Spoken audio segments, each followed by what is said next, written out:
Hi, my name is Tom Pappalardo. My website is politicsandpop.com. I'm also a blogger on Huffington Post.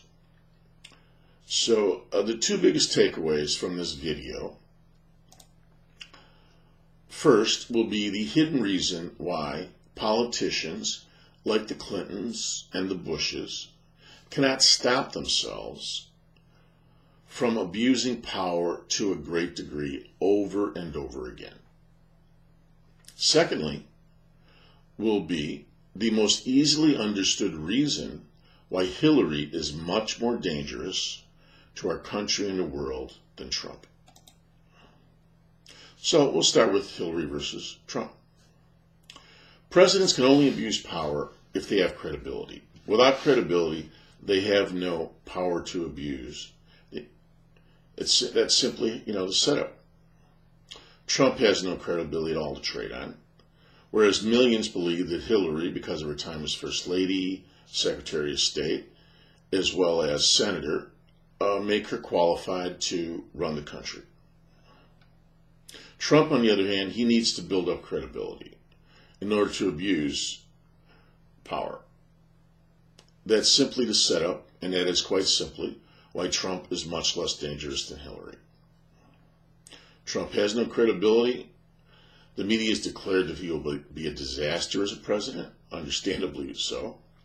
So they're very invested in order to prove themselves right, because they have their own credibility problems, quite severe problems at that. So it's going to take Trump a long time, if ever, to gain enough traction as a credible leader. In fact, his situation is best understood when you compare it to Reagan, Ronald Reagan. So Reagan and his administration committed the most outrageous act I've ever seen by any president. And they were able to attempt this and pull it off because of Reagan's enormous popularity. His popularity equated to credibility. And they took this credibility and cashed it in to do their insane plan to illegally sell arms to Iran in order to fund an illegal war in South America. Similarly, George W. Bush got away with lying to start a war in Iraq because Americans were afraid after 9/11. Americans needed to believe that Bush and his people could protect them, protect Americans. So they gave him leeway to do things like lie. And he abused it, obviously. So Trump has none of these things going for him at all. Of course, he's going to say stupid things because he's compulsive, But saying stupid things and doing outrageous things as president are two entirely different matters. Now, tempering his actions will be, obviously, the media is not going to give him any room to breathe. Anything that even looks sideways, they're going to give him grief on. In fact, they'll rip him mercilessly if he goes out of bounds in any way, shape, or form. So then, as I said, what's going to temper him will be his ego. He can't take criticism. He just can't handle it. So he's going to tread lightly with what he does. Whereas Hillary is on the opposite side of the coin. Now, this brings us to the hidden reason why Hillary is much more dangerous than Trump, and it starts with the old axiom. Power corrupts, absolute power corrupts absolutely. So we're going to peel away the layers of the onion on this statement and how it relates to Hillary. So the obvious starting place is the substantial evidence, albeit circumstantial, but still very substantial evidence, that Hillary greatly abused her power as Secretary of State for her own gain. And the most obvious, egregious example that I can think of is where she approved the sale of $29 billion in fighter jets to Saudi Arabia after Saudi Arabia donated $10 million to the Clinton Foundation, and in Boeing, the contractor, donated $900,000. Now, what makes this highly suspect is that up until Hillary became Secretary of State, there's no way Saudi Arabia would be allowed to make this kind of purchase because of their abysmal human rights record. And this is just one of many instances where money was donated to the Clinton Foundation and Hillary made questionable decisions as Secretary of State. So given the evidence, it's quite obvious that Hillary has dove deep into the waters of abusing power, big-time power. And what's also fascinating about her time as Secretary of State to me is the falseness of this narrative that her experience as Secretary of State made her a better presidential candidate. Because what really happened is that it didn't make her a better candidate. What it is that she made our government much worse because of the severity of her corruption, how she abused her power. Now, the key to abusing power, the real reveal here for everybody, is that abuse of prodigious power is based on an addiction. It's the same addiction that gamblers have, the adrenaline rush. That's what gamblers are addicted to, and that's why political leaders do extreme things like Reagan did with Iran and the Contras and Iran-Contra, because of this addiction. Once it gets, and like inherent in any addiction, once you get started, you can't stop. So what politicians do, they lie, cheat for selfish reasons, gambling that they can dodge the disaster of the disgrace that comes with their selfish and illegal intentions being revealed. And that's simply why absolute power corrupts absolutely. So we know it's clear that Hillary sold favors as Secretary of State. It's extremely likely that she cheated Bernie in order to win the Democratic nomination. So Hillary's booked. She's hooked big time on abusing prodigious power. Now, one of the ironies about Hillary's situation is that normally this addiction occurs after you become president, not before you become president. So all of her experience as First Lady, Senator, Secretary of State, all it did was prime the pump for her to really go to town in abusing power if and when she becomes president. Nixon, Reagan, W., they all overplayed strong hands, and Nixon and W. left office in disgrace. Reagan eventually was disgraced by things that occurred after the fact. So with any addiction, any compulsion, any gambling, and certainly in gambling addiction, the bigger the stakes, the bigger the rush. Now, what bigger stakes could there be for someone with a gambling addiction, hooked on an adrenaline rush, than extending the power of the most powerful person on the planet way, way beyond the limits of morality and legality? Hillary is clearly addicted, and she's going to start her presidency abusing her powers as president like she's shot out of a cannon. The potential for abuse with Hillary is absolutely staggering. And that's, of course, inherent with addiction. The more you do something, the more you're compelled to do it, the more outrageous you're going to push the envelope. It's human nature, the dark side of human nature. Now, compare that to Trump. He has to prove himself. And the mistake voters are making, which is encouraged by the media, as they see Trump, he's a buffoon, says outrageously stupid things. His ego is embarrassing to observe. So people are using the conventional wisdom. He's a buffoon. He's not at all qualified to be president. And then their brains stop right there. And what they're doing is they're basing this choice on the conventional wisdom of someone who appears to be presidential is in fact presidential, or the most presidential. And in this choice that we have in this election, that criteria is wrong, wrong, wrong. The key question in this election is who is going to abuse the power of the presidency the most. And whoever that person is the last person who should be going to the White House.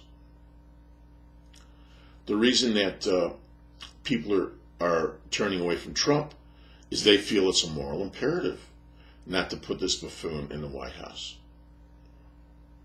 But they've handicapped it completely wrong,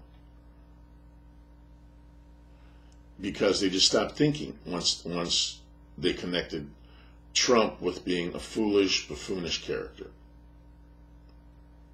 And this is why they are also easily manipulated by the media and by Hillary's people. So what I'm suggesting is that voters start rethinking, restart their brains, and think through this choice, and be smart about this choice by making an inventory of their priorities and discarding their number one priority being someone who appears to be presidential, and replacing it with which one of these candidates is going to most abuse power. Trump, you look at him, of course he brings tons of baggage to the situation, but in essence he's a libertarian. He's a selfish guy with selfish philosophies. The good news for Trump as president, being a libertarian, or being someone with libertarian inclinations, is that libertarianism means non-intervention. That means less war, if any wars. With Hillary, she's a war hawk. That's quite obvious to anyone who pays attention to these things. And in her case, because of her desire to go to war with Syria, she might even bring upon the disaster, the horror of World War III, which will be an absolute living hell for everyone. So I'm not suggesting you vote for Trump. What I'm saying is vote based on morality. And of the four candidates on the ballot, there's only one moral choice, and that's Jill Stein.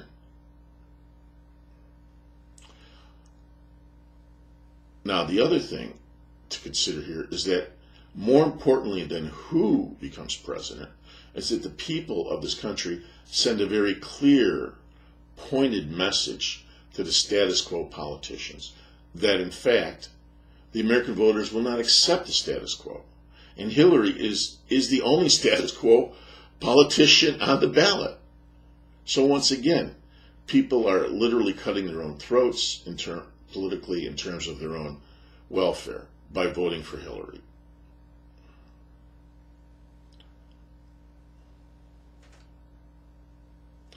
Now, a lot of people, and I'm not suggesting this, are not voting, and that's totally wrong.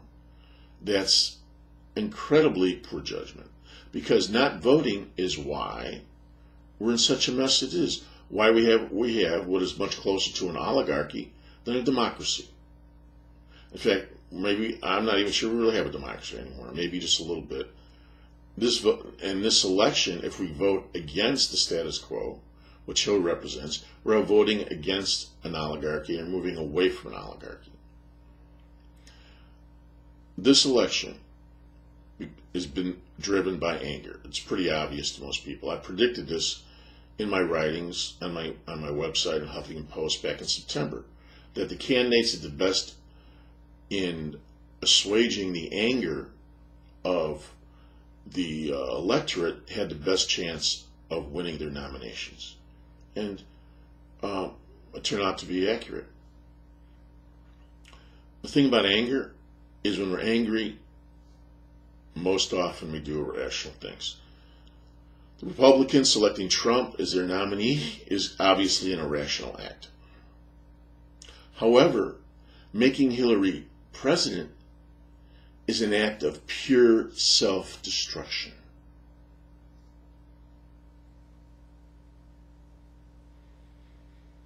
Because abuse of power, abuse of prodigious power, like the presidency, has to be on the top shelf, if not the tip-top shelf of reasons why we should vote for somebody or not vote for somebody.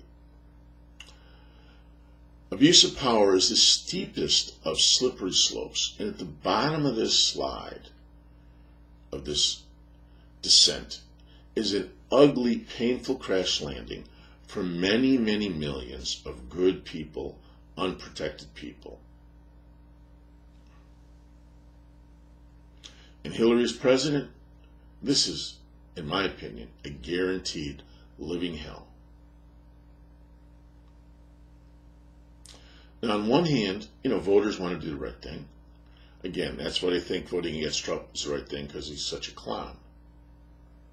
But the other thing in Hillary's favor, and in the long run to our detriment, is that voters quite often lack courage in the sense that once they made a decision on voting for somebody, especially once they've cast a ballot for someone, they often lack the courage to admit they made a mistake. I believe that's why Bush was reelected. That's why Nixon was reelected, as well as other lesser politicians with lesser power. Plenty of evidence was out there that these were mistakes, that people still voted them in because they didn't have the courage to admit to themselves they made a mistake. And the reason for this is how the human mind operates. The human mind at the conscious level gravitates to the positive and it buries the negative.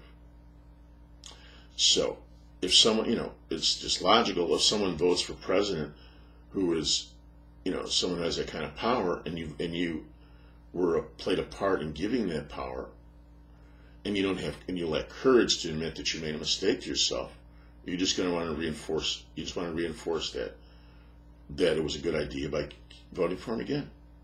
And I believe that that's where a lot of Hillary supporters are tripping up, and that's why so many Hillary supporters are absolutely intransient to look at the substantial evidence, again, circumstantial evidence, but extremely powerful circumstantial evidence, and understand that she's a very dangerous person, not to be trusted, and that she is going to, like I said, create a literal living hell for most people on this planet.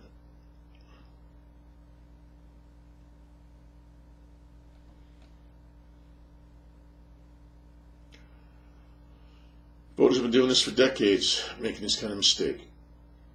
Now, if we go ahead and elect Hillary, knowing what we know, all we're doing is giving Hillary a green light to double down on the abuse of prodigious power. As soon as she steps into the White House, she's ready to rock and roll. Again, similar to W. He cheated, Gore won an election. Right away, they lied about the Iraq War. It went on to be a disaster. And we're still paying for that. Now, Trump, we understand. Trump brings tons of baggage. But here's another breakdown. Trump's main problem is he will exasperate. He will make even more of a problem, an existing problem, which is racism. It's a horrible problem. It's a terrible problem. It's one we've been living with for a long time. Hopefully it's something we'll eventually get rid of. However, Hillary is a worse candidate because she's not going to take an existing problem and make it worse. She's going to add newer problems, greater problems. And it's all going to start with Syria, she wants a war with Syria, and of course, starting war with Syria, their protector is Russia. Now, the origins of why Hillary wants to start a war with Syria was revealed in the Sid Blumenthal emails leaked by Guccifer 1. And the basic premise of these emails is that a war with Syria is going to help Israel, and that's why it's a good thing, and Hillary bought it hook, line, and sinker. Now, the other thing about a war with Syria, in this case, is it also helps Hillary, because she has her own credibility problem. There's been decades where Republicans absolutely hate her, despise her. Now, she has many millions of progressives and young people who despise her just as much as Republicans do, because she cheated them out of someone to be their president who they absolutely fell in love with, and who they believe would have been a great, great president and the perfect solution to our problems at this time. However, if war benefits the ruthless well, they make war. In this case, war with Syria also puts us in conflict with Russia. Now, the reason this benefits Hillary is simple. If Hillary becomes president, millions of people hate her, are angry with her. What they're going to be talking about, the corruption committed during the time of Secretary of State, cheating Bernie, and all the other crimes and offenses she's committed during her time in public office. However, if there's a war with Syria, people are going to shift into survival mode. It's going to take a war with Syria and potentially with Russia. It's going to take all the air out of room for discussions, or virtually all the air out of room, for discussions of Hillary's crimes against humanity. And people are going to be talking about war with Syria and a potential war, World War III. I mean, it's insane to even talk about that, but it's out there. Now, this was the original plan. However, because Hillary and the people are afraid that they're not going to win this election, now they're already amping up this war with Syria. And the reason it benefits Hillary is that if people really believe that there's going to be a war with Syria and Russia, well, she looks like the better option to run a war with Syria than Trump, given Trump's compulsiveness, etc., and his lack of knowledge of how to run the government. So, once again, Hillary's, you people who believe that she's the best candidate, they're being manipulated in the cruelest ways. In fact, what I believe of voting for Hillary is, to use a football analogy, this is your classic prevent the win defense. Now, what that means is that a person plays not to lose. So I believe that a vote for Hillary lacks courage, it lacks foresight, it lacks self-confidence. It's as lame gets. As opposed to using your vote to do something that you believe in and to do something you feel is right. As I said before, of all the candidates on the ballot, on our ballots, Jill Stein is the absolutely only one which is a moral choice. So she should be the choice. She's the one I'm going to vote for. So to summarize, Hillary is more dangerous than Trump because she's addicted to abusing power. Trump is less dangerous because he has no credibility, so he's not in a position to abuse power, at least with his actions. His mouth's another story. And Hillary is so willing to abuse power that she's willing to put World War III on the table in order to become president, in order to maintain her position as president. So, let's go big picture a second as we're winding it down. A candidate, the people in their campaign and voters, they cannot redefine morality to fit a presidential narrative. Something is either moral or it's immoral. Something is either very immoral or slightly immoral. You can't shoehorn a person's actions into something acceptable just so you can justify why you're voting for them. It's delusional. As I said, Jill's the most moral option. It's not written in stone that she will lose if enough people vote for her. So how about it, Americans? How about we make the most moral choice our choice? So I want to thank people for listening to this. Please leave comments on YouTube and check out my website. And there'll be other videos along these lines about Hillary and Trump in this election. Thank you for listening.